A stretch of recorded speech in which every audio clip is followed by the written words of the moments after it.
Hi friends, welcome to the current affairs today.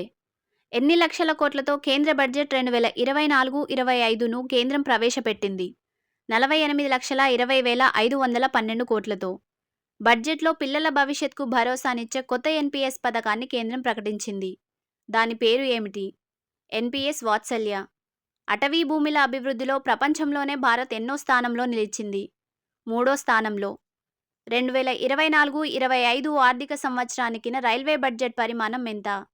2.62 లక్షల కోట్లు.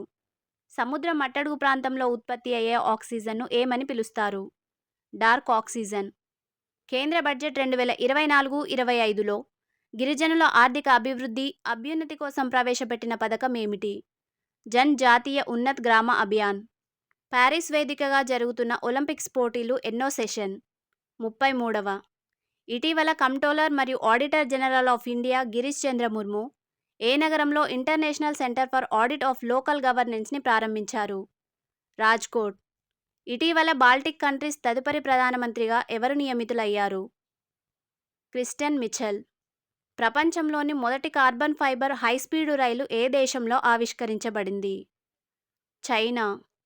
ఇటీవల పర్యాటక వాహనాలు చెత్త సంచులను తీసుకెళ్లడాన్ని ఏ రాష్ట్రం తప్పనిసరి చేసింది?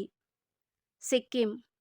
ఎన్టీపీసీ విద్యుత్ వ్యాపార నిగమ్ లిమిటెడ్ ఏ రాష్ట్రంలో గ్రీన్ చార్కోల్ ప్లాంట్ను ఏర్పాటు చేస్తుంది? హర్యానా.